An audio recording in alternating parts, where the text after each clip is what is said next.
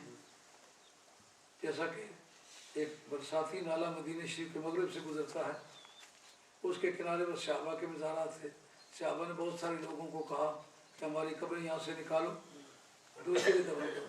تو بعض حالات میں قبر کا ٹرانسفر کرنا جائز ہوتا ہے, لیکن ان کو یہ گجروں والا شہر پسند تھا اس لیے اجازت نہیں دی. میں نے کہا یہ حضرت کا روزہ میں نے بنایا ہے. حضرت نانا جی صاحب کا کوئی بیٹا نہیں تھا, میری مائی صاحب ان کے ساتھ دادی تھی, اور کافی سارے مرید میرے یہاں موجود ہیں. ان سے پوچھ لو کسی سے کوئی آنا پیسہ چندہ نہیں لیا. میرے بھائیوں نے کہا ہم بھی اس میں کچھ پیسے ملاتے ہیں. میں نے کہا جب تقسیم کرنے کا وقت آیا تو بانٹ لینا, لیکن خرچے کے وقت میں کسی کو شریک نہیں کرنا. الحمدللہ ان کی برکت سے اللہ نے مجھے باغ و بہار کیا, اور جتنا میرے دشمن رب نے ان کو ذلیل کیا ہے پر تولتے رہے کہ شاید وہ یوں کر دیں گے یہاں کر دیں گے, لیکن پیچھے سے کوئی پھٹا ہی ان کا کھینچ لیا گیا. آج اتنی کتے سے نفرت نہیں کرتے جتنے ان میرے دشمنوں سے مسلمان نفرت کر رہے ہیں. ایسی ایسی باتیں ان سے ہوئی ہیں, ایسی ایسی کتابیں انہوں نے لکھی ہیں, اب وہ لکھے ہوئے پر بھی پچھتاتے ہیں. پہلا جو لکھا ہوا وہ ان کے گلے پڑ رہا ہے, آج کا لکھا ہوا ان مسلمانوں میں قبول نہیں ہو رہا. اور میری دشمنی سے آج بھی وہ باز نہیں آئے, لیکن اللہ کو جی کو منظور ہوگا انشاءاللہ. میں ان کا پیچھا تھا اب آخر کروں گا, کوئی گھبراہٹ کی بات. اب میں آپ سے اجازت چاہتا ہوں. یہ 22 جون بروز ہفتہ یہ عرس شروع ہوگا, تو 23 جون صبح کے بعد دوستوں کے لیے دعائیں خیر کی جائے گی, رخصت کی اجازت دی جائے گی. اور انشاءاللہ العزیز پہلے کے مقابلے میں لائٹوں کا بندوبست بہتر کرنے والے ہیں. پچھلے سال ہم نے ٹریکٹر کرائے پر لیا تھا, اس دفعہ میں نے دوستوں کو کہا ہے کہ میرے آنے سے پہلے آپ اپنا ٹریکٹر خریدیں. اور وہ اور جو جنریٹر انہوں نے پچھلے سال لگایا تھا, میں نے کہا اس سے 2-3 گنا زیادہ قیمت کا جنریٹر لگا کے جا کے وہاں لگا دیں, تاکہ ہمیں عرس کے موقع پر بجلی میں, روشنی میں, پنکھے, پانی اور فریج اور اسی طریقے سے یہ جو اے سی وغیرہ چلنے میں دقت نہ ہو. صرف اندر ہی اندر جو 83 پنکھے لگے ہوئے ہیں پورے پنجاب میں, اتنا بڑا دربار کسی درویش کا ہے کہ دربار کے اندر اتنی جگہ ہو کہ 83 پنکھے لگے ہوئے ہوں. وہ میرے نانا جی صاحب رحمۃ اللہ علیہ, اور دیکھو تو مزہ ہی آ جاتا ہے. اب میں آپ سے اجازت چاہتا ہوں, آپ سے اجازت.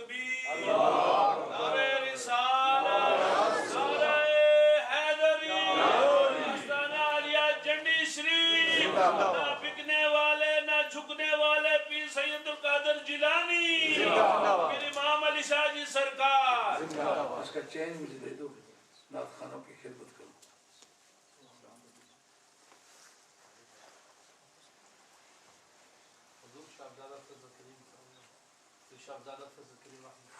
صاحبزادہ فضل کریم صاحب رحمۃ اللہ علیہ اہل سنت والجماعت کا ایک اکیلا نمائندہ تھے. انہوں نے پاکستان میں اتنی محنت کی ہوئی تھی کہ اب ان کا بڑا اعلیٰ چانس تھا, لیکن قدرت کے فیصلے قدرت کے ہاتھ میں ہیں. دعا کرتے ہیں کہ اللہ کریم